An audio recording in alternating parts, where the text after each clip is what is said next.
de la Biblioteca Hernán Santa Cruz, de la CEPAL, la Comisión Económica de América Latina y el Caribe. Muy bienvenidos a nuestro webinar, Open Science, a Blueprint for the University in the 21st Century. Como speaker invitado tenemos a Paul Ayris.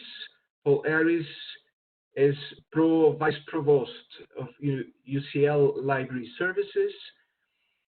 También es UCL Copyright Officer, fue presidente de LERU, la Asociación de Bibliotecas de Investigación en Europa entre 2010 y 2014.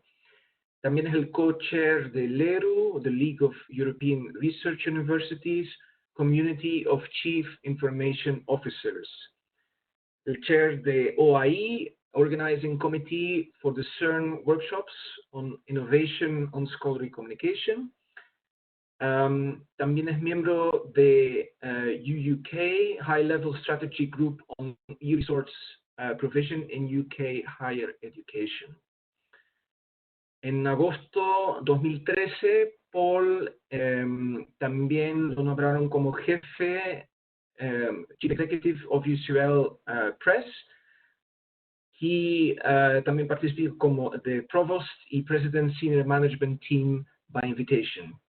He has a PhD in Ecclesiastical History y publica en English Reformation Studies. Paul, very much welcome to our webinar. This presentation suggests that Open Science can present blueprints for universities and research organizations in the 21st century. It begins by presenting a view of open science from LERU, the League of European Research Universities. Paul will then choose 4 of the 8 pillars of open science as defined by European Commission, looking at models of best practice in open science from UCL, University College London. The 4 areas chosen are the future of scholarly publishing, research data, promotion, rewards and evaluation, and citizen science. The presentation ends by looking at plans for future developments and for making UCL a model of open science policy and practice across the globe. Paul, are you still there?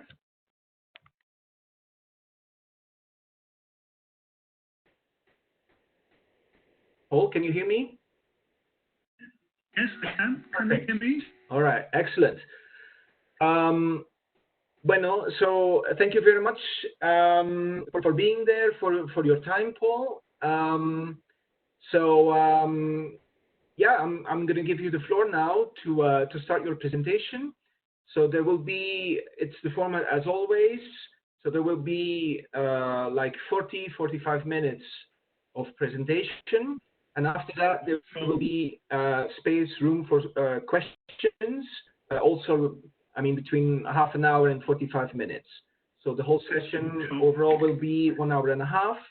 La sesión va a ser 1 hora y media, 45 minutos de presentación, y luego habrá espacio para preguntas. Les invito a hacer las preguntas por el chat. Nosotros vamos anotando las preguntas y haremos las preguntas después de la presentación. Pueden hacer sus preguntas en español o en inglés. Yo voy a traducir las preguntas en inglés para que Paul pueda responder a las preguntas. So, after your presentations, Paul, I'll present you the questions. I'll collect the questions during the session. People can ask questions in Spanish and English, but obviously I'll translate in English for your convenience. So with that, I think we're ready to go. Okay. Very looking forward to your presentation, Paul. Thank you very much, and the floor is yours. That's very kind, Walter. Thank you very much. And thank you for the opportunity to talk about the work that UCL is doing in open science, where we do see ourselves as a European leader in open science activity in a university and research institution context. this is what I'm going to do. Our view has been formed by LERU, the European Research Universities. So I'm going to say a little bit about the LERU vision for what open science can be. And then I'm actually going to look at just 3 areas of open science as we use them in UCL. I am going to talk about the future of scholarly publishing. I won't say anything about research data in the presentation, although there are slides in the pack that you'll be able to see afterwards, because I know these seminars have talked quite a bit about research data already. I'm going to talk about the policy work that we've done in UCL to change our promotions policies and to deliver very recently what is a European leading bibliometric policy embracing open science principles. And then I'm going to finish with looking at the work we've just started in another pillar of open science, citizen science. What is the role of the library in the citizen science framework? And then try and summarize how we're going to draw all this together in these present extraordinary circumstances in which we currently live, with the coronavirus crisis taking all our attention and all our effort. So these are the 8 pillars of open science as by the European Commission in Brussels. And these are the 8 pillars that LERU has adopted as a way of acting as drivers for change at an institution level in the 23 members of LERU. We have written a number of reports on open science in LERU institutions. They're all on the LERU website, and they're all open access, so you can read them. I've written 3, or led the writing of 3, 1 on open access in publishing, 1 on research data, and then 1 on the role of open science in LERU institutions, these 23 research-intensive institutions. We're about to publish, or in the middle of writing, a 4th paper, which is a really detailed implementation paper for open science in the LERU institutions, where we're describing what it is we're doing and what the challenges are about changing culture in each of those 8 pillars to move to an open science position in each of those 8 areas. And what you're seeing on the screen is the chapters of the new report that we're working on the left-hand side of the screen. And you'll see that I'm going to be talking about some of them: scholarly publishing, rewards and incentives, next generation metrics, and citizen science, because those are the areas that I'm writing for the report. So this presentation is giving you a taste of what I hope the report will be. And then on the right-hand side, we're looking at the LERU groups, the individual groups of subject specialists and academic specialists who make up the different areas of LERU's activity, and who are all contributing to the paper. So this paper is not just me. I will, although I'm drawing on the expertise of a number of different ways across the LERU collaboration to bring our view of how you implement citizen science in a university into practice. These are the 23 universities that make up LERU, shown on the European map. The UK, as it happens, has most members. We have 4 members, 3 in England, one in Scotland, and then Dublin in the Republic of Ireland. But there are 23 members, comprising the research-intensive universities in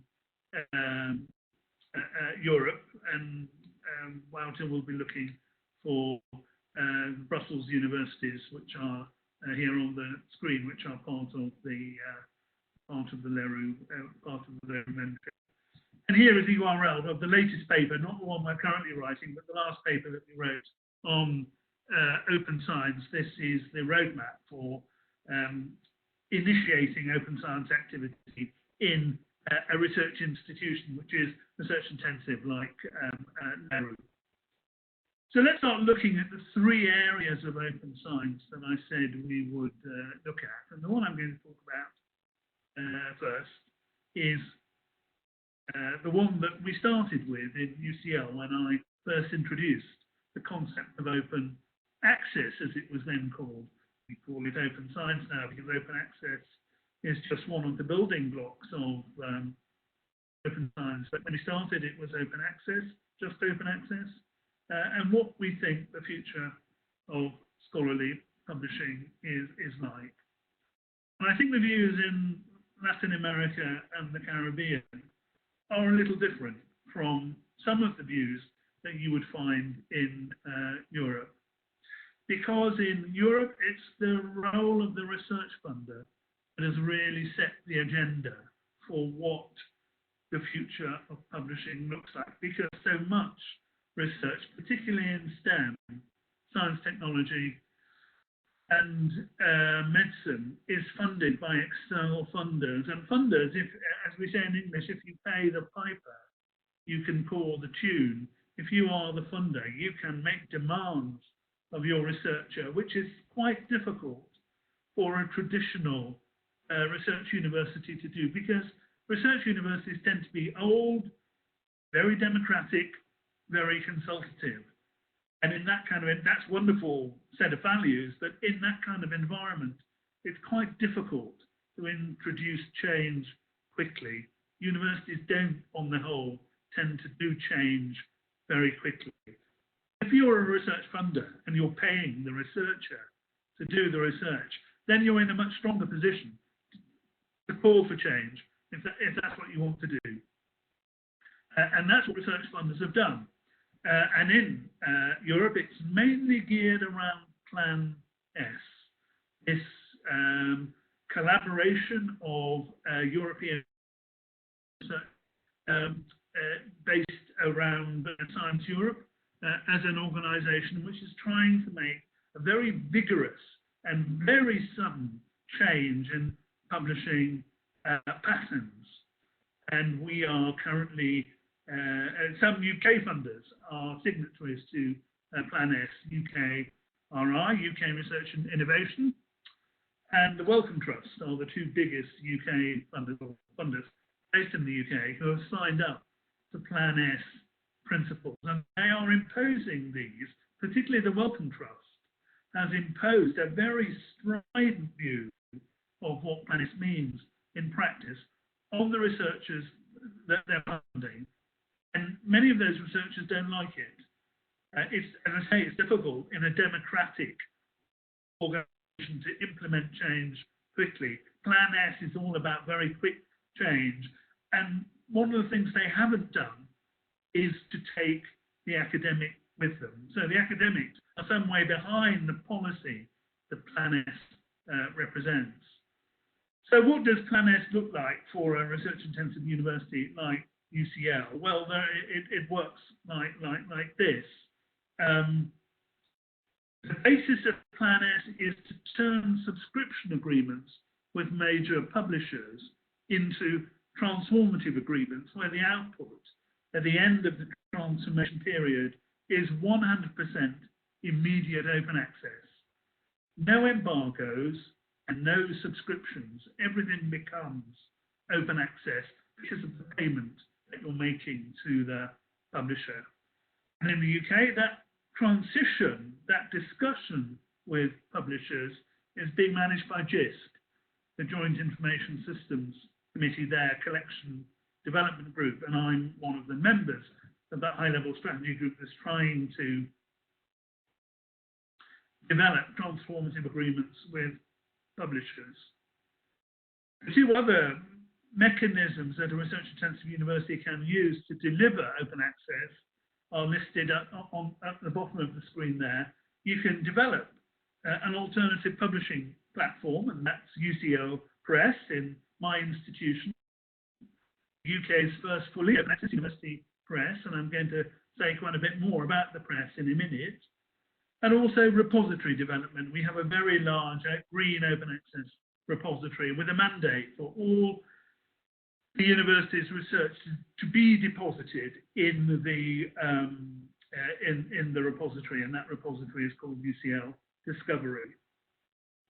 So that top box, transformative agreements, a very European approach, not one, I think, which is heavily supported in Latin America and the Caribbean, where, if I've understood the debate correctly, you're much more likely to be looking at alternative publishing platforms or using green open access repositories as a way of delivering the goal we all want, which is 100% immediate open access. And of course, there are issues around Plan S. It isn't incredibly popular in my university. There are some positives. There are some challenges. And the biggest issue that we have, that research-intensive universities have with Plan S, is the cost. Because if you're transferring the cost of publishing to the researcher, and it's the researcher who, it's inevitable that those universities that produce the most research will pay the most, because their outputs, they have more outputs. My university has around 15,000 research outputs a year.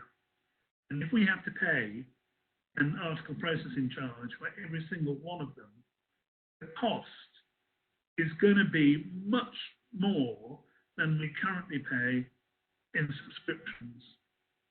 And not all the money that funds research publishing comes from research funders. I'm a historian. Historians on the whole don't get paid by research funders to do research. So the researcher on their own would have to find the money to pay the article processing charge. And our rectors in our 23 research-intensive universities have said there is no way we are going to work in a Plan S framework if our costs are more expensive for open access than they are for subscriptions. And that has put an enormous amount of pressure on people like me, people like JISC, who do the negotiation with publishers, because publishers can't expect their income suddenly to increase on a per unit basis on the grounds that those universities that produce the most pay the most. Our rectors have said, not a penny more. So that's going to be a real test for Plan S. It will either succeed or fail on that basis, because especially in the current crisis, when our income streams are so threatened because we're so reliant on overseas students coming to study in British universities, those numbers will certainly drop in the next 12 months because of the crisis. People will not want to travel. Our fee income will decrease. Plan S doesn't work in that kind of environment. And Plan S was devised in a world where coronavirus wasn't an issue. It is an issue now, and it will directly affect the ability of universities to meet the Plan S costs that are part of the transformative agreement. So let me move on to the second part of what I wanted to talk about in terms of scholarly publishing. If Plan S presents some real challenges, and not just financial challenges, what other ways can a university or a research organisation, what can they do to make a difference to the way that research is published, disseminated and curated? And our answer was to start a university press, or if I were a research institute, a research institute press, which was from day one 100% open access. And that's what we've done. That's what UCL Press is. It's the first fully open access university press, and it's funded, the running costs are funded from UCL's research budget. The research budget, because we're a research-intensive institution, it's about £500 million sterling a year. That's the published figure we tend to use. The amount of money that comes into the press from the research budget to fund the infrastructure and to pay the staff is 0.2% of the research budget. It's a tiny percentage of the research budget. And on that basis, I was able to argue for that funding to be diverted to come into the library. This is UCL Press is a department of the library and uses many of the services that the library uses in order to deliver its outputs. And when I was making the argument for the money, that 0.2% of UCL research budget, these were the arguments that I used with our deans of faculty and with our budget holders. I had to go out and okay for this money to come into the library. And these were the arguments that in a series of workshops with senior academics, these were the arguments I identified that made a difference to the way they think. And the most important one is the one in the middle there.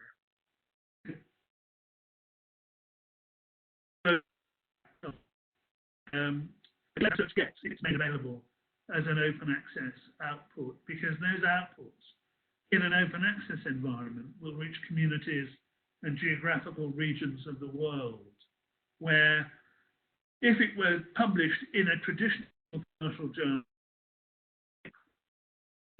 because it would be too expensive for a community to afford. So one of the great advantages of having an open access press like this is that it spreads the reputation and visibility of the institution's research to a much larger community than a traditional subscription model would have. These are the kinds of stats that we compile for outputs from the press. In fact, they're a little bit out of date, because today, I was telling Wouter before we went public with the call, we have just passed our 3 million download mark. So today we're celebrating, and if you look on Twitter, under the UCL Press handle, you'll see our video and celebrating the fact that we have passed 3 million downloads in 236 countries and territories across the world. We've published 130 outputs, and they're getting fantastic numbers of downloads. And most of those downloads, the single biggest country where those downloads are taking place is actually North America, in the USA. The UK is second, but both China and India figure in that list of most downloaded countries. Most downloading countries, rather. We've had our first download in the Antarctica in the last couple of months, and we've had one download in Vatican City in Italy. And since we're a secular foundation that doesn't teach theology, I'd have to check the logs to see what was being downloaded in Vatican City, but it certainly wasn't a theology book, because that's one of the few areas of scholarly publishing where we wouldn't publish. Not only do we have UCL Press as an institutional press, we also offer it as a service. So if you're a university and you want to set up a university press, but you don't want to invest in all that infrastructure, you can't get the 0.2% of your research budget, or whatever it is, the figure is that you need, into your library in order to fund the infrastructure. You can use UCL Press infrastructure, and we offer that as a subscription service to other universities. And Dublin City University in the Republic of Ireland is the first university to buy our publishing services, and we will soon be publishing their first research monograph.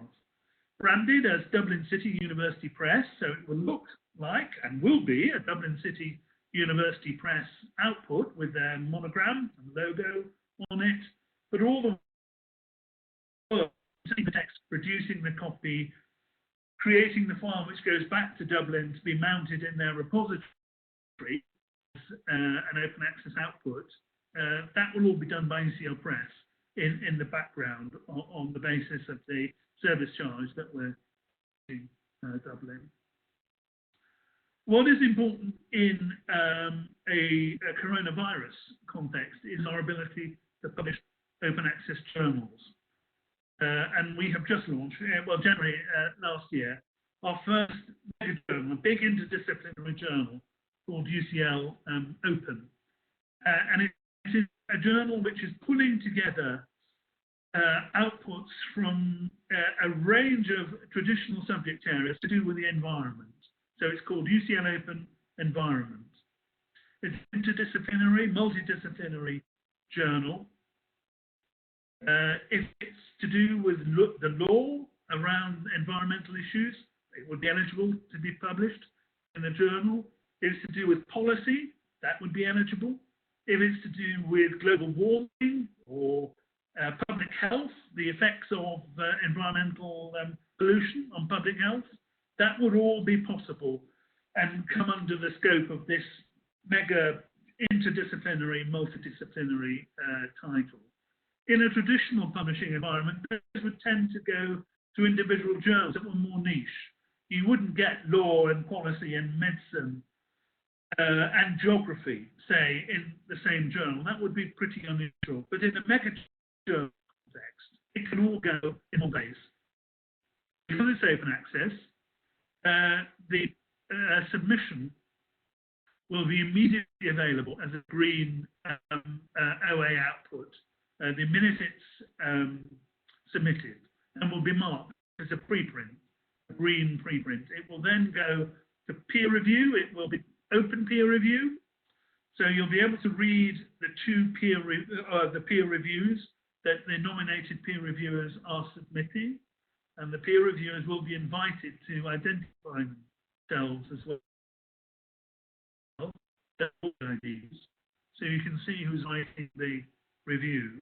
And when it gets two positive peer reviews, we'll pass through the publishing section and be published as a traditional output in the journal. But the green preprint will still be there and still be available. We won't take the preprint down. That is a permanent part of the process. So all the parts of the review process, from submission through to publication, will be publicly accessible as public open access outputs. And these, as I say, are the aims of this new publishing model. Rapid publication, because you control all the processes, a new model for peer review. The fact it's an interdisciplinary journal, so you're bringing together different disciplines all under one cover, as it were, although it is a digital journal, and it will be inclusive publishing, because we will accept articles from early career researchers and from established researchers, irrespective of where they are in their career stage. Good research is good research, no matter where it's published and no matter who is publishing it. And we want the mega journal to act as the focus for that kind of innovative approach to scholarly outputs. So in terms of platforms and services, we really have invested a lot of time and a lot of effort in UCL Press and the concepts around UCL Press. And we already believe that because of the coronavirus pandemic and the recognition that open access is the way forward to defeat this virus, to share our data, to share our publications from the minute they're available without any embargo, we're actually going to put more effort and try and prioritize the development of UCL Press platforms as one of UCL's contributions to solving the challenges that the current crisis presents to us. We want to make open science the norm following this crisis. and not see it threatened by being sidelined because our focus is on other issues. We believe that open science is the issue, or one of the issues, that will help us find solutions. Let's move forward and talk a bit more then about policy and advocacy in a research organisation, in a university like UCL Press. How do you get cultural change embedded in a democratic organisation which loves to talk about things and is relatively slow to make decisions? And how, when publishing has traditionally been seen as, oh, you've got to publish in the highest impact factor journal, and you've got to have a series of very high rated publications in journals which are acknowledged because of who publishes them and the publisher that produces them, not open science values, and we don't accept that that's the way forward in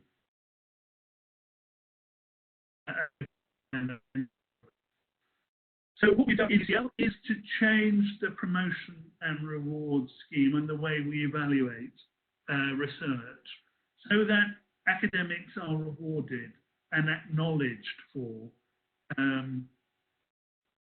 the work they're doing as open access and open science activities.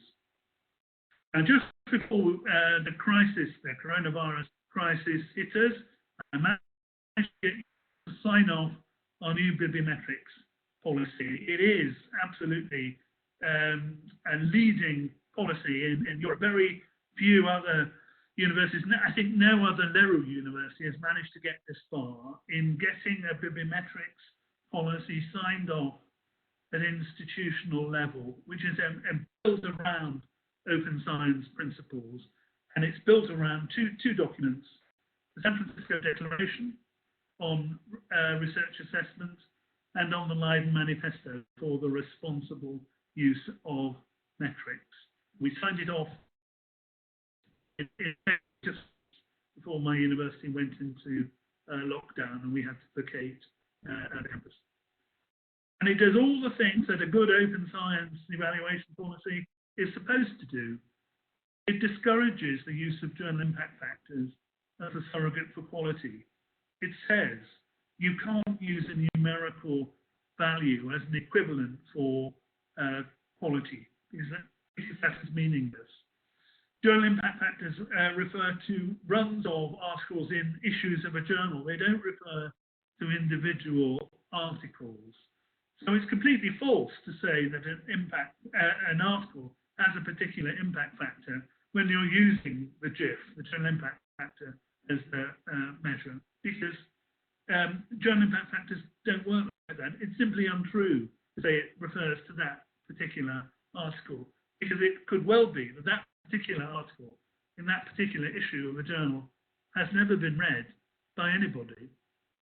So you can't then claim the journal impact factor for that particular journal, for that particular run of issues, if no one's read it. And the policy also makes the point that if you use H-index scores as a surrogate for quality, this will discriminate against women, particularly against early career researchers who have taken a break to start a family. And that's inherently unfair and is a form of discrimination. So the policy says we won't do that. Officially in UCL, we won't do that. So the policy itself, it is an open access document. Policy identifies 11 principles from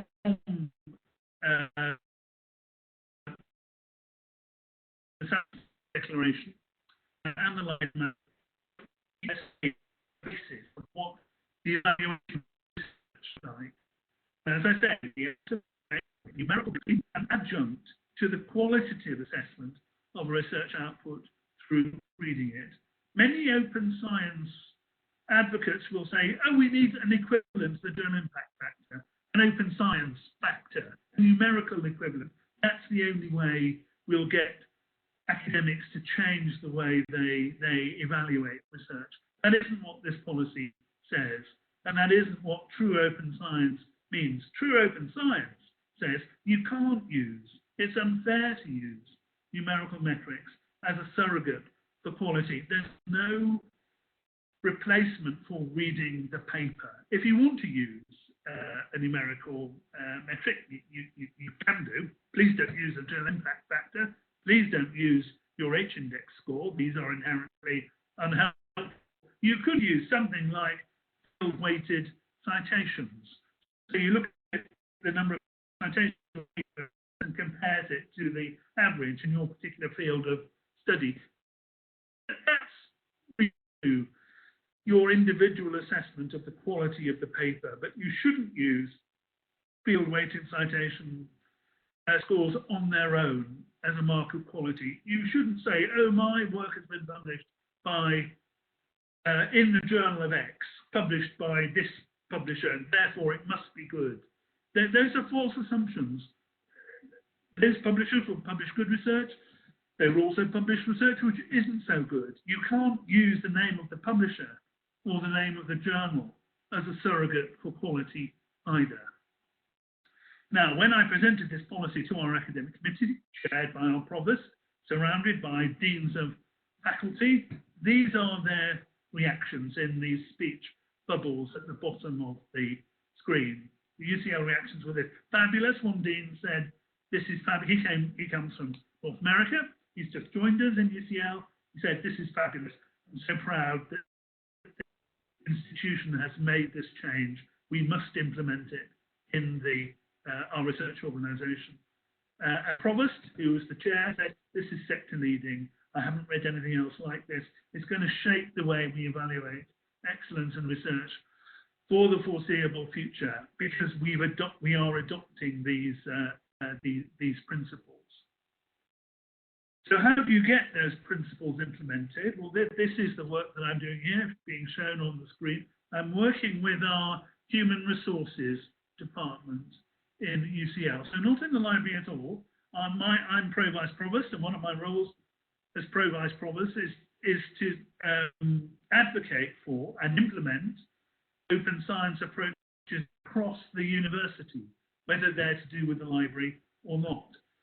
The bibliometrics policy is a library product. It was the library, surrounded with academic consultants and academic colleagues who worked with me for 3 years on the working group to produce the final policy, but it was led by the library, because the library is the best department in a research organization to understand good uses and bad uses of bibliometrics. You've got to introduce the use of those bibliometric indicators, or the lack of them, and the importance of qualitative research, qualitative assessment of research in your HR procedures. So what I've done here is I've outlined all the different steps in the HR process that would involve use of some sort of research evaluation. Research induction, the policy for promotions, how you move between different grades, how you get appointed to a post in UCL in the first place, the appointments process, alignment of our reporting requirements with the requirements of external funders, our appraisal scheme, our annual appraisal scheme, where each individual, including me, is evaluated on their work and on whether they fulfill their objectives, and if you're an academic, on the research that you're producing. And then the sixth area is looking at all HR policies and procedures to make sure that metric change in practice that we're advocating in the policy is implemented. The ones in green are the ones that we've done. So it is part of researcher induction. It is part of the promotions policy. It is part of academic appointments. We don't allow adverts or further particulars for academic posts to use requirements around journal impact factor or your score. All adverts are by our HR team in UCL who have been trained by me on how to spot good bibliometrics or bibliometric scores. If there is in the advert or in the further particulars a statement about the dual impact factor being a requirement or a high impact factor being a requirement, we wouldn't advertise the post. It's thrown back to the head of department, and the head of department is told to change it because this isn't UCL policy and it isn't going forward UCL practice. And if the HR team is uncertain, they get in touch with me and I advise them whether to accept or reject a particular advert for publication. And I have thrown some back to his department, and they've all very meekly agreed and changed the wording because I told them they had to, otherwise the post wouldn't be filled. The ones in orange are work that's ongoing, so I started that work, but we haven't quite finished. The one in red, appraisals, is red simply because there's only me doing all this. I can't do everything at once, so I've left that till last. And I've just before we came into lockdown as a result of the coronavirus crisis, I had started work with the HR team on looking at the appraisal structure, and we have identified some ways we can build bibliometrics policy and the principles of the policy into the evaluation. In my last 5 minutes, let me talk about the latest area of open science that we're trying to introduce into the library. Back to the library now. I've talked about the library-led publishing activity on behalf of all researchers. I've talked about research evaluation and reward schemes and promotion schemes.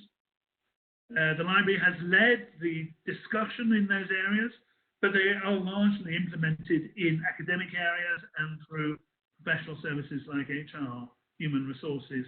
But let's come back to citizen science. And what's the role of a library in citizen science? Of all the 8 pillars of open science that LERU identified in its open science roadmap, citizen science is the last one to be tackled by me in the library. So citizen science is a new agenda for the library service. We have included it in our new library strategy. And one of the key actions is to identify priorities for citizen science and embed these in library activity as part of pan-UCL activity in citizen science.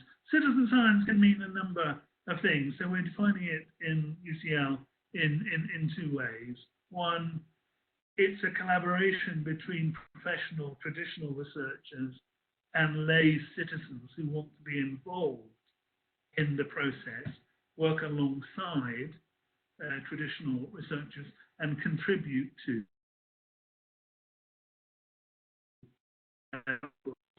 and that kind of activity often, though not always, takes the form of gathering data.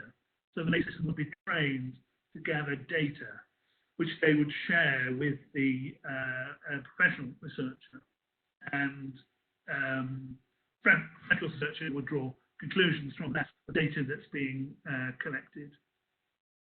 And an example of that might be looking at the impact of global warming on local climates, looking at insect life in a garden or plant life in a garden, and how that's been affected by how is it linked to changes in temperatures in rainfall, measures of rainfall in a local environment. The lay citizen might act as the data collector, collect that data, send it into the researcher, and then work with the researcher to do the interpretation. Now, for a library, one of the roles that the library can have in that kind of environment is to provide platforms and services for the lay citizen to contribute data, to collect data, to send data through to the university, and then for that data to be made available to the researcher. The library has quite a good role to play as the intermediary in that kind of relationship. So that's one form of citizen science. where the lay citizen is working alongside the scientist. The other model, which in UCL we call extreme citizen science, is where the citizen scientist becomes a researcher in their own right. We train them to be a researcher. We provide them with tools and services, but then we let them loose to do their own research. And there it's not the professional researcher, the traditional researcher is in control of the operation. It's the lay citizen themselves. Why do we think citizen science is important? Well, before the pandemic hit us, and even more so now we are trying to work out what the implications of the pandemic are. We know that universities need to engage with society. There can't be a gulf between what a university is doing and what society feels it needs to flourish and to prosper. And citizen science is a form of public engagement, very seriously as a pillar of citizen science, because it builds links between the university and society as a whole, just as we've tried to do in UCL Press.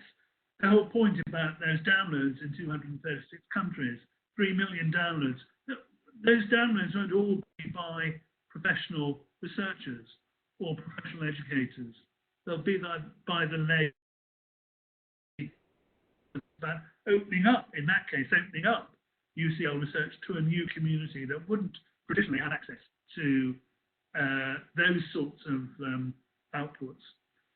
So to formulate a plan, we are Thomas Karstadt here, whose picture you see on the screen, is Deputy Librarian in the University. He's working with us as library fellow on a placement that he was going to be with us in London. Of course, that isn't going to be possible because of the lockdown in Denmark and in the UK, but he's going to do that work remotely and produce a strategy for us by the end of the summer, which will show in that landscape of citizen science that I painted what we can do in UCL. This is one activity that we are already doing as a citizen science activity based in the library.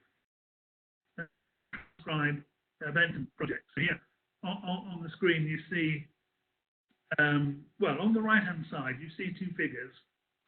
One is our previous provost and president, Malcolm Grant. And the one on the right is actually Jeremy Bentham himself, because Jeremy Bentham is the 19th century utilitarian philosopher who invented the word international. So if you look in the dictionary, you say, where does the word international come from? It was Bentham. I've used it quite a bit in this talk today, but it was Bentham who invented the word international. And on the left-hand side is one of his manuscripts, which is in the library. We have most of his manuscripts in the library. It's pretty horrible handwriting, as you can see, because he thought he was writing just for himself. And if you think this figure on the extreme right is a dummy or a waxwork, you'd be wrong, because when he died, he had many interesting ideas and some very odd ideas. And one of his odder ideas was that it was very expensive to erect public statues to people of importance and note. It was much better to leave your body to them so that they could put the body on display as a tribute to the work of the person they wanted to commemorate. So while this man here has a wax head, I admit the head is wax, the skeleton in the clothes is actually Bentham's skeleton. It's called the auto icon, and he sits normally in our new student centre in UCL, and is a great mecca for tourists, because it is a typically eccentric English activity to think that somebody's dead body can be put on display and used as an exhibit in a public exhibition. But that was Bentham's wish, and since we are disciples of Bentham, we have decided we will do that. What are we doing then with his manuscript? Here he is. Here he is sitting in his glass box in the student centre, our wonderful new 1,000-seat learning centre which the library runs. We have digitised all the manuscript pages of his writings, and we've crowdsourced the transcriptions. So they're available on the web, and anyone who wants to be a transcriber can join the transcription club and contribute a transcription of this rather spidery handwriting here on the left-hand side. Now you might think, oh, not many people are going to do that. Well, in fact, we've had over 23,000 manuscript pages crowdsourced and transcribed by citizen scientists, by lay people who aren't members of the college, who aren't necessarily experts in Bentham's philosophy, but want to be part of a research project. And we have currently over another 1,000 manuscripts that are currently being crowdsourced, citizen science transcription. Now that's an obvious thing for a library to do if you have collections or archival material. So you want to make that available. You can either go and get project funding from a project funder to fund professional researchers to do the transcription, or you can crowdsource the transcription to the lay community, which is what we've done here. Their transcripts come back, they're checked by an editorial team. And on the whole, I found remarkably, the quality assurance reports say that these crowdsourced transcriptions are remarkably accurate. They do need some changes, but not very many. And it's a much quicker way of getting transcriptions through. And then what the project is doing is publishing Bentham's works. We will be publishing the complete work of Jerry Bentham. And guess who's going to publish all those works? It's going to be UCL Press, because they're going to be open access outputs which the press is going to deliver. And in fact, we've arranged, a number of volumes have already been published by a famous university press in the UK, whose name begins with O, and now we're moving the contract from that publisher to UCL Press, because we can make them fully open access on day one, which the commercial publisher has not done. So, my final slide, I've talked about three really big areas of open science and the difference that I think it's making in UCL activity. What's next? This plan, admittedly submitted before coronavirus pandemic hit us, was about building an open science office, a virtual office where we bring together individuals in each of these 8 areas of open science as defined by the European Commission. I would lead the office as Pro-Vice Provost in the library, with open science as one of my responsibilities. Many of these staff posts are already in place in different teams around UCL. I talked, for example, about my work with the UCL HR team. We wouldn't replicate that. We'd simply build their membership and their links and collaborations with open science into this virtual office. There are some gaps in provision. We need more data scientists to deliver our research data repository. We need more trainers to help train in the bibliometrics space and in the citizen science space. So there are some requirements. Whether we can fill those going forward remains to be seen, but about half the office is already there in one form or another, and it will be my job for the rest of my time as Pro-Vice Provost to build up the rest of the office into a virtual open science environment. So my conclusion is that for a university, for a research organisation, open science is a blueprint for the 21st century, even more so now in the age of the coronavirus challenge.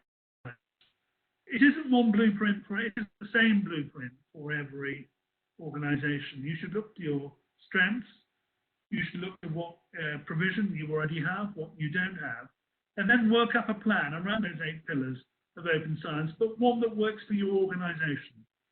The UCL plan isn't a blueprint for everybody. It's an example of what a very committed research-intensive university can offer. in terms of open science practice. Organisation, you'd have different emphases, different priorities, it would look different. But you could use some of the good practice, I hope, that I've shown in UCL as a way of delivering that vision.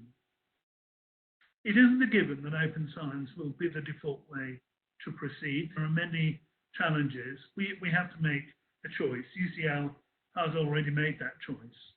We do want open science to emerge from the pandemic as one of a set of values that we want to carry on implementing and carry on developing, because we believe that is the future, which binds the universities and society even more closely together. But what you do is up to you. So over to you now to ask me questions and to decide what you'd like to do. And if you have been with me so far, thank you for listening.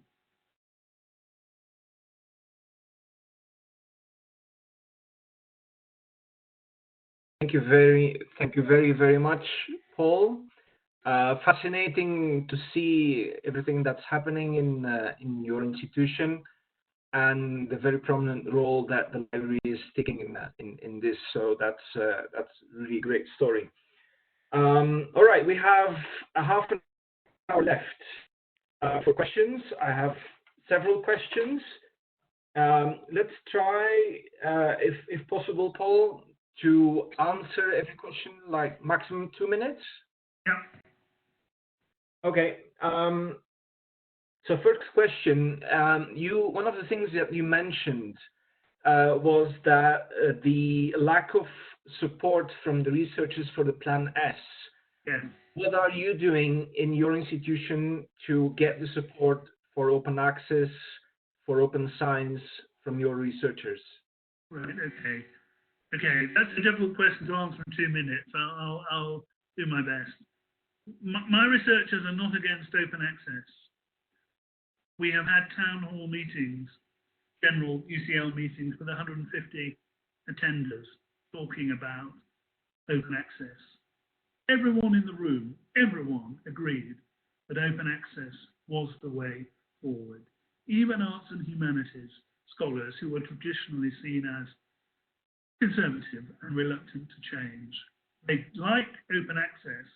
They don't like Plan S as a mechanism for delivering open access. Why? Well, a number of reasons. It looks like students because we produce most research, and we're simply not going to pay the extra costs. If we can't afford APCs, the outputs will have to go as green OA outputs in our UCL repository. It doesn't acknowledge the role that learned societies play in scholarly publishing, particularly in the arts, humanities, and social sciences. And many of these learned societies depend on their publisher, on their income from the journals they publish to keep going. These researchers also are much less likely to be funded by an external researcher, so arts and humanities scholars don't have funds available to pay article processing charges. So what Europe fears, if we're honest, is that what Plan S will do is simply create the same set of publishers having predominance in the publishing market, because people will want to publish with them, and all the money that we have available will go to traditional publishers. So how have we changed the publishing system? Because 8 publishers are still receiving all this money from the public purse, from student income. Our income comes from research grants and from student income. Why are these publishers going to carry on benefiting from that? The whole point about open science is you completely change. You have the power to change the landscape, which is why a Latin American, Caribbean approach of looking at repositories and alternative publishing platforms is a much better way, in our view, to deliver change. So Plan S, whether that will work, it only accounts for 5% of all the research that's being produced in the world. It doesn't have a critical mass to bring everybody else along with it. And I know in Latin America, you are not supporters of the planned approach. So the jury's out, as we say in English, whether Plan S will work or not. But my academics, and most academics in research institutions, they like open access, they don't like the way that Plan S delivers it.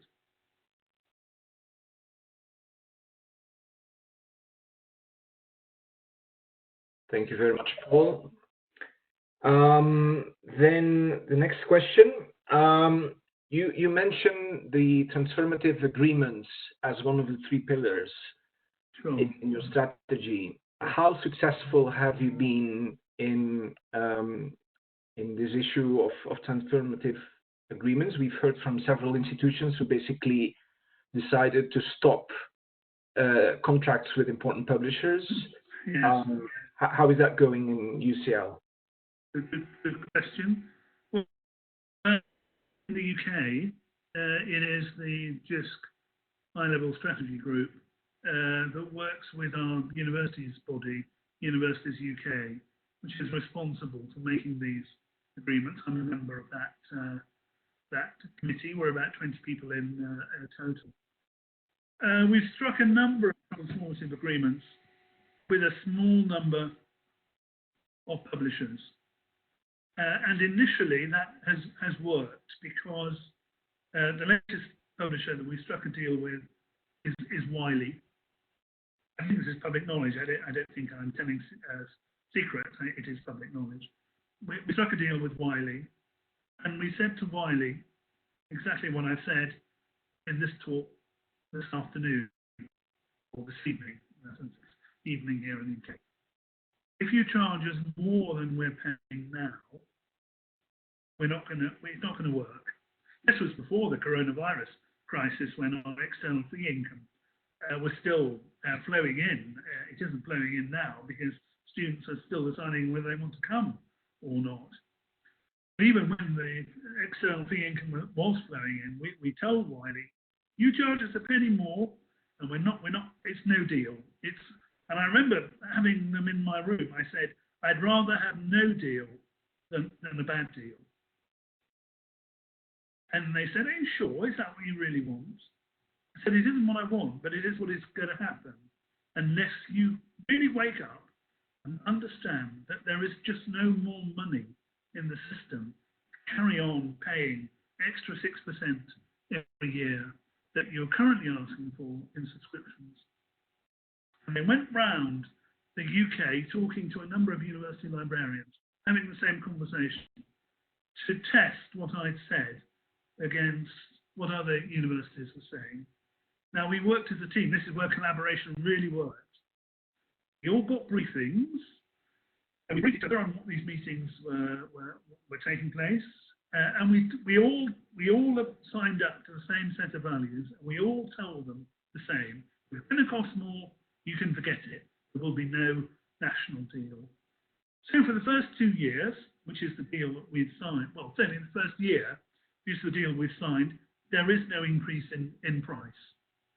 And that was a major achievement, because transformative deals normally are more expensive than the subscription version that we paid for currently.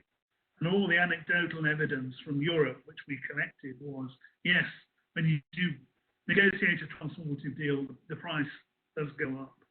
But we managed to get no increase in year one. Going forward, what we're going to have to do, where there may be price increases, we're going to have to decide how the bill is shared around all subscribing institutions, which will mean that some universities may end up paying more, or some may end up paying less, because the share will vary. What research intensives have said is, we're not paying all the costs. We may produce all the research, but we're not paying all the costs. You people who are reading this material rather than producing it, if you want to come in with us, you're going to have to pay more. That's where that's the stress point, because I don't, and in a coronavirus environment, even more of a stress point, I don't know whether those universities are going to agree to that. In which case, we're back to price stays as it is, or it's no deal. And that's putting really a lot of pressure on the negotiator, because it's the negotiator, it's just collections and the universities and people on that high-level strategy group that are supporting the negotiation that will make or break transformative deals will work. So our experience so far with one or two of them is okay, but we're still not there yet by any means.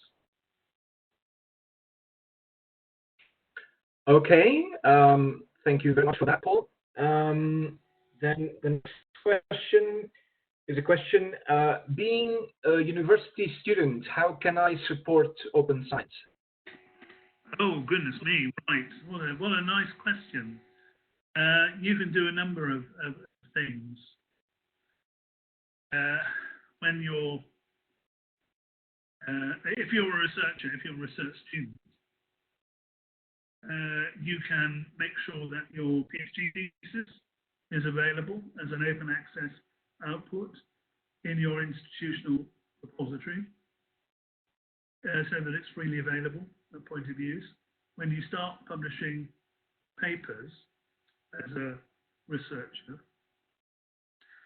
you can either try for a fully open access journal like UCL Environment, the Open Environment Journal, or any other fully gold open access journal that exists.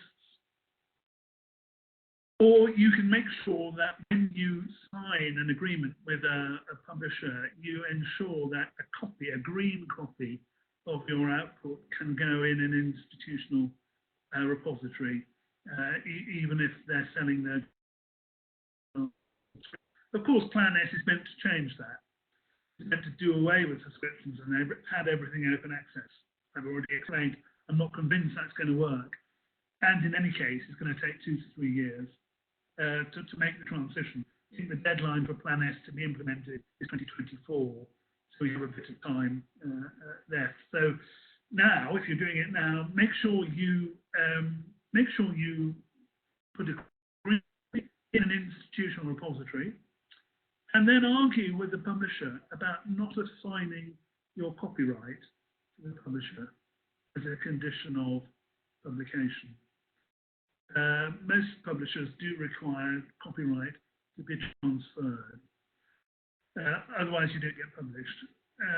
And that's very unfair, because they don't actually do anything with their copyright once they've got it. It's not having full ownership of your output. You can strike through the publishing agreement or put a clause in which says that you want to retain, you can grant the publisher a non-exclusive license to publish, but you retain the copyright. There is a discussion going on in the UK, in the open science community, about whether that should be mandated. That should be part of our transition to, in transformative deals, to fully open access outputs, that copyright is retained by the author rather than assigned to the publisher. Students and research students can help us in that discussion by telling publishers they won't assign. So those are the sorts of things that I would do if I were a student wanting to make a difference in an open science environment. I'd also share all my data, make sure that's in an institutional or subject data repository where the data was fair and open, so it could be shared and reused. That's really important as well. Okay, thank you very much. You mentioned innovative peer review. Can you elaborate a bit on that? Sure. Okay, so let me talk in a little bit more detail about the UCL Open peer review model. For our research monographs, we have a traditional blind peer review system. For monographs, for books, research monographs, peer review system works in a very traditional blind way. We call it blind peer review. So the author submits a proposal or a manuscript, and then the press team assign it to peer reviewers. One of them could be a UCL academic, doesn't have to be, could be a UCL academic. The second one certainly won't be, it will be an external peer reviewer, and they will send in peer reviews. And then the executive will read the peer reviews. I chair the executive, we read the peer reviews, then we decide whether to publish the book based largely on the assessment of the peer reviewers. And the author doesn't know who the peer reviewers are. That's why it's called blind, because the author doesn't know. The peer reviewers do get to know who the name of the author is, because it will be plastered all over the manuscript or the proposal that we send them. So it's a single blind peer review where the author doesn't know the name of the peer reviewers. That's a traditional model. Quite different in the open peer review that we've put in place for open environment, because there the article is published on day one as a green preprint without any peer review, and it's flagged in the metadata as a preprint. It then goes to a peer review. The author can suggest names of people in the field who are peer reviewers. He wouldn't necessarily accept them, but we're happy to hear their suggestions. We'll also talk to academics in UCL and identify peer reviewers from around the globe who are experts in that particular area. And we're building up an editorial board of around 100 members so that all areas of the subject are covered with academic expertise on the editorial board. We make it a condition of that peer review, A, that they identify themselves with their ORCID ID when they submit the peer review, and that the peer review and any edits to the peer review report are open and are published in the on the platform alongside the green OA preprint, so that you can track the edits that have been made. So the green preprint may change because the author is making changes to the manuscript based on comments in the peer review. Peer review might say, I don't like the title, change the title, or you missed out a chapter, I think there should be a chapter on X. So the author, if they accept the judgment of the peer reviewer, will write a chapter on X and submit another version of the manuscript or another version of the proposal. And we will keep all the peer reviews at the different stages and all the versions of the manuscript on the platform, so you can see how the manuscript has evolved. And then when it gets 2 green lights from peer reviewers who we've nominated as the editorial board, it will then get published as a published output, open access of course, but you'll still be able to read the peer reviews and identify the authors of the peer reviews through their ORCID IDs. That's quite a novel way of doing a peer review. It's a test. There's all the elements of the mega journal, the multidisciplinary journal platform are, because it's such a new concept in publishing. It takes about 5 years to establish a journal. We've been going a year. But for any journal that starts from scratch, whether it's an open access journal or not, it takes about 5 years for the journal to bed down, all the processes to be ready. So we've some way to go, but it's encouraging so far that there is a growing number of people wanting to submit to us, and we're getting more visibility as a result, but we're not there yet. All right, thank you. You mentioned the importance of inclusion at UCL Press. Sure. So is it possible for researchers from outside UCL or even from outside UK, for example, from Latin America and the Caribbean, to publish at UCL Press? And would it be possible to publish in other languages than just English? That's a good question. Yes, it is possible to publish with UCL Press if you're not UCL academic or UCL research student, and if you looked at the membership of editorial boards and our authors, find half of them are UCL members and half are not. So absolutely, and we would welcome submissions from Latin America and the Caribbean for our monograph series, and for our growing number of journal platforms. Once we're able to increase the number of platforms beyond the environment platform. There is a charge for monograph publishing, but we have a waiver scheme. So a certain number of monographs we publish each year, maybe 5 or 6, don't incur a charge on the author, and with the author's circumstances, to see whether they were funded by a research funder or not, whether they could afford to pay the charge or not, and make a decision. I would chair the executive to make a decision on whether we grant a waiver. So basically, UCL would pay for the publication of that particular title at no cost to the author. Your second question was, is it possible to publish in languages other than English? The answer is yes, it is. We will consider languages other than English. Obviously, if you're writing a literary work about a Latin American author, it would seem strange not to use their native language to talk about that author and their work. So that would be a positive factor. If it were a science book or a scientific article, it's probably less likely that we would publish in a language other than English, simply because English is the language of science, and most scientists would be expecting to read the material in English anyway.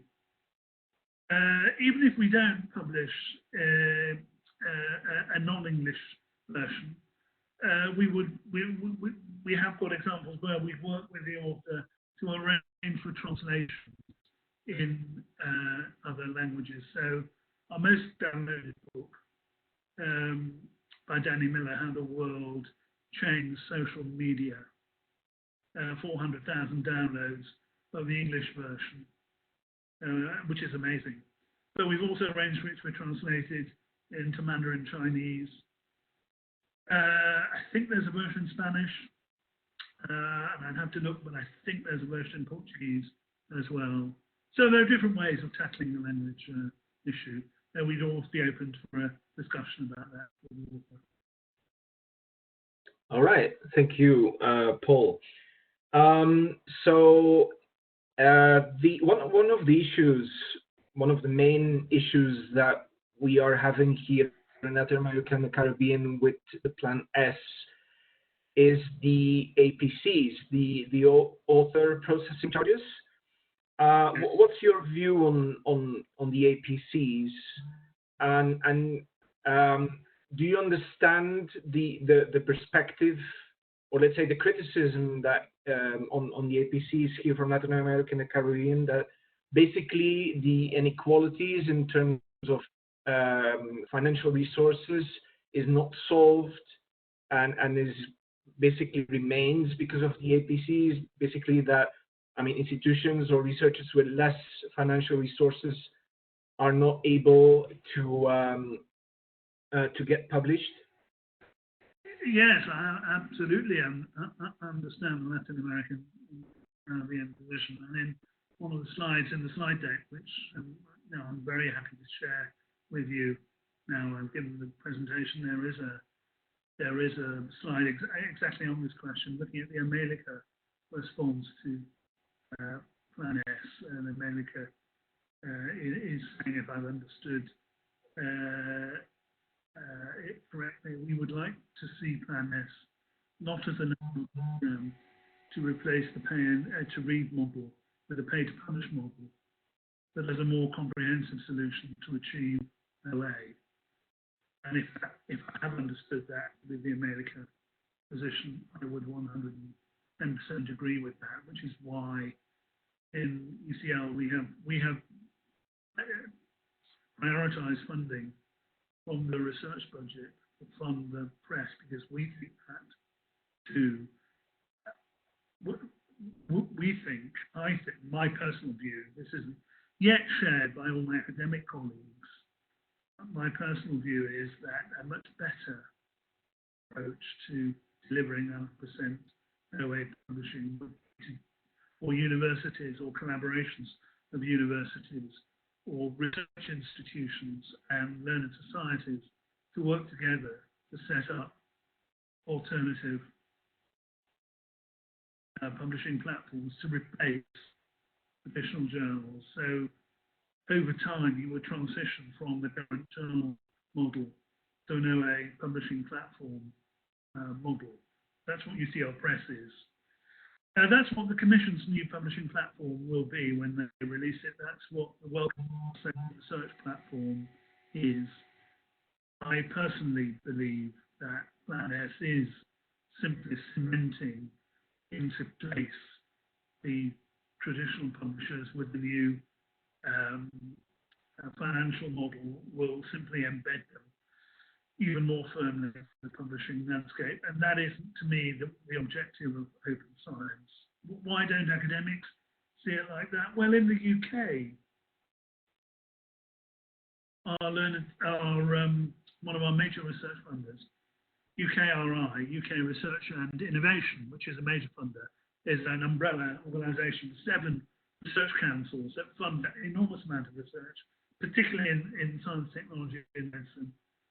They thought, following the Finch report from Dame Janet Finch, that the way to transition to open access was to pay article processing charges to publishers on top of the subscription. So you were buying open access, and they were willing to pay that charge from Research Council grants they charge on the institution. It was built into the research grant that the research funder gave the university. And we're still getting money. My university gets about £2 million a year from UKRI to pay those article processing charges. So the academic community has got used to in the UK, has got used to the article processing charge being met by the funders, and they find it difficult to change to a publishing platform model where there is no APC. The APC has already got embedded in the system, and that makes it harder to change. If the transformative agreements don't work, if the Plan S view of transformative agreements fails because there isn't enough in the system, or there isn't enough support, support in the system, then I think we are looking at alternative, the American model, the UCL Press model, as the way forward, because transformative deals will have failed. We're not there yet. I personally think we need to take stock in 2024, which is the deadline for Plan S implementation, to see where we are, and then come to a view on what the best way forward is. All right, thank you very much. Talking about business model and sustainability, very briefly, how do you imagine UCL Press in, let's say, 5 years? Oh, well, if you'd asked me that a month ago, before the coronavirus struck, I would have had a different answer. Then I would have said, we will be publishing 100 books a year. We will have started a very innovative open access textbook platform, and we have got a textbook model that will work, which is quite different from a flat PDF of a textbook that is commonly produced now by some people wanting to share open educational resources. And we will have sold the UCL Press publishing model, consultancy and service provision model, to other universities who are buying the service from UCL. The uncertainty of the current pandemic, not the uncertainty, but the uncertainty that it's creating about what future financial resources going to be available in universities in the short term until we're back to something more like a normal situation, means that those plans aren't going to be abandoned. They're still on the radar screen, but they'll take longer to implement. So I would say I am pushing quite hard the open textbook platform as an output from the need to make educational resources available at point of use, and open access is easily the way to do that. We will be producing more monographs, perhaps not 100, maybe 70. And the journal platform won't have multiplied as quickly as I would like, but the Open Environment Journal will have bedded down, and I hope we will have created at least one other platform to test the viability and sustainability of these models for delivering a suite of open access publishing services. So the plan's still there. I just think it'll take longer than I would have said to even a month ago. All right, thank you. You also mentioned the next generation metrics that you are implementing at UCL. How keen are other universities, for example, of the LERU group, but also, I mean, all over the world, how keen are they on replacing, let's say, or making this paradigm shift from, let's say, the traditional metrics to the new generation, next generation metrics? There are a number of universities in the LERU membership who have adopted the new metric, responsible use of metric approach in certain areas of activity. And that's particularly true of appointments to academic posts. And you're quite commonly, it wouldn't be unusual to see on Twitter now complaints from academics in a LERU institution if a job advert has come out which is asking for journal impact factors or H-index, or even agree that we need to name change who are using these metrics when they have signed up to DORA principles. Many universities and research organisations around the world have signed up to DORA. It's not that they don't understand the principles, the reluctance is to implement them.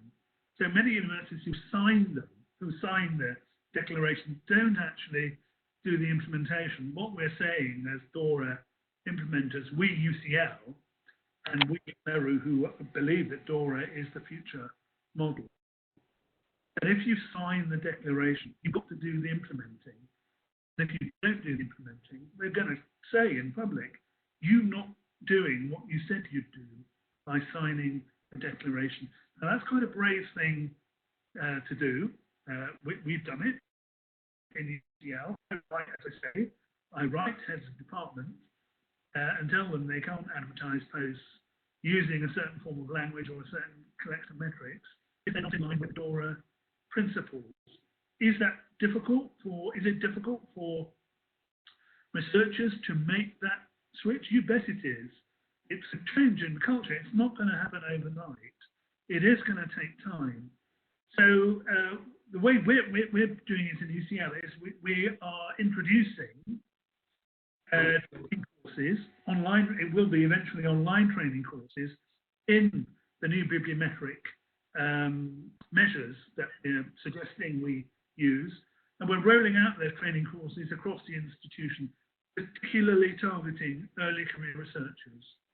They're the ones who see the sense, or who more easily see the sense of your point. So if you get that direct, use open science practices, that will feed through. It will speed the transition from people who've been in post for 20 years who see the need to change.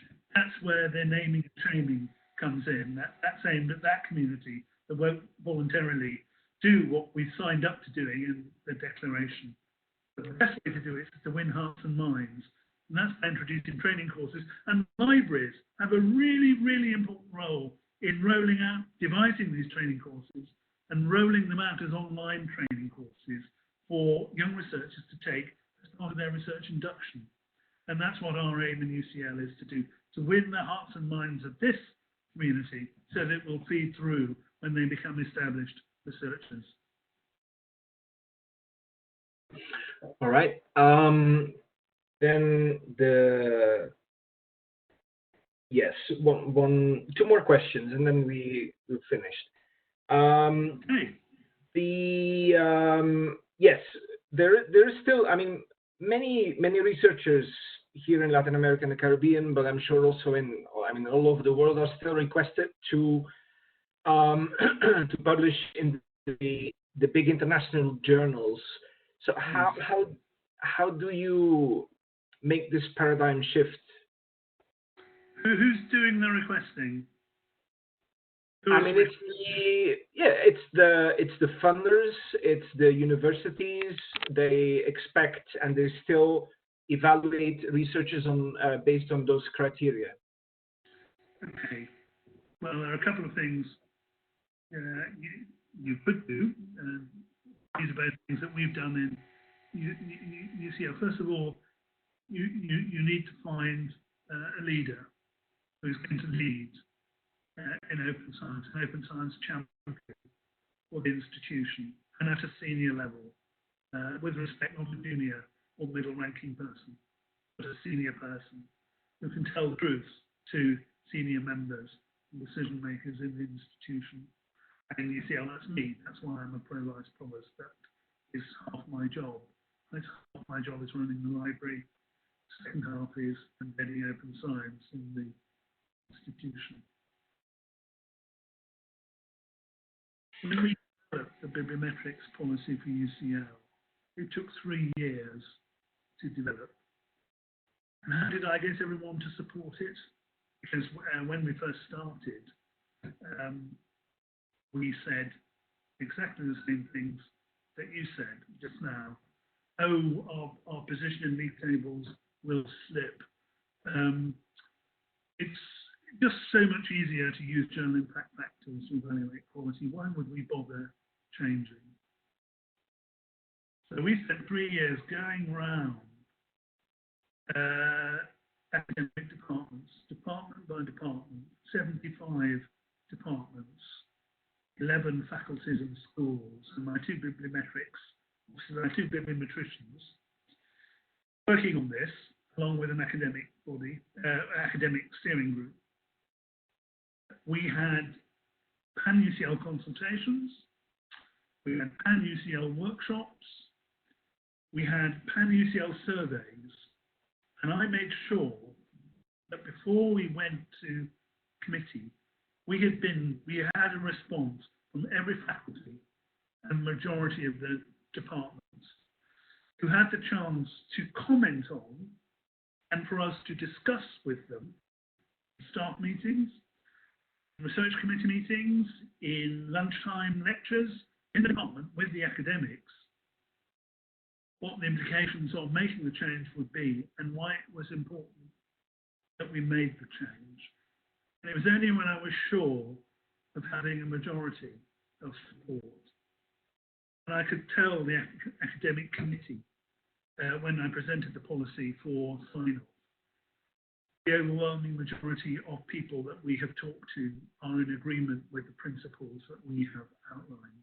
It's only then that I went public and asked for public sign-off. And that took 3 years of constant work because you're changing the culture, and culture doesn't change overnight. It isn't a tick box. You won't issue a document and suddenly everybody falls into line. You have to follow that up through the consultation, through the discussion, through the iteration, through changing the policy that we finally agreed is basically the policy we started with, but it's very fine-tuned around the concerns of academics. So your point about, you can only publish in a journal that's highly thought of because it's got a high reputation. You can't say that in a DORA context because you're making the name of the journal a surrogate for quality. You can say good research is good research, no matter where it's published. And I've published in a number of journals whose reputation for excellent peer review, cutting-edge research is known throughout the institution. Oh, and here are the field-weighted citations of my papers in the subject field that I'm talking about. That's a perfectly acceptable open science way of describing your impact, where you're not using names of publishers or names of journals as surrogates for quality. So how do you win hearts and minds? You change the way people think. You get them working with you by showing how they can achieve their objectives using open science principles, rather than these learn by rote, my journal impact factor, my H-index score approaches, which don't work in an open science environment. That takes time, but it worked in UCL, and it will work in any other institution, research institution, university, provided you've got a leader and the resources to say this is going to be a long war, 3 years, but if we do it, we'll come through the other end. And that's the position that we took, and it worked. Okay. Thank you, Paul. And the last question, which I think is also a really fascinating question. You said that you are setting up an open science office. You're planning this open science office, and somebody asked whether it would be possible to open a Latin American room in this open science office. What a wonderful idea. That's absolutely a fantastic idea. I'd never thought of that. The answer, of course, is we're open to discussion. And if you bring some money to the table to help fund it, then you bet we're up for a discussion. We couldn't do it for nothing. I know we're nice people, but I'm afraid we're not that nice. We would expect some recompense, but absolutely willing to have a discussion. And I hope this, and it is the second time you very kindly asked me to give a webinar to your really fantastically successful series in Latin America and the Caribbean. I hope this is the start of an ongoing collaboration between us. We'd love to work with Latin America on some of the questions that you've been raising as a result of the talk today. Working with an open science virtual office is one way of continuing that collaboration, then certainly we're up for discussion on that. Yeah, no problem. All right, and with that, I thank you very much for your very fascinating presentation, Paul. I also would like to thank the whole team of the Santa Cruz Library, who has always supported to setting up this webinar, and of course all the people who participated in this webinar. We run a little bit out of time. We had like 60 people in the session, which is great. It's a great success, and I can see that we are still there with a little bit less than 50 people. So that's really amazing, and I think it shows the big interest that people have in the topic that you presented today. So thank you for that, Paul. Thank you all the people who joined as audience in this webinar, and yeah, we invite you to join again next month for our next webinar in this series. Thank you very much. Have a very nice evening, afternoon, and morning for some people perhaps, and yeah, hoping to see you again next month in our next webinar. Thank you very much, Paul, and stay safe. Stay safe. Yeah, you too. Bye bye.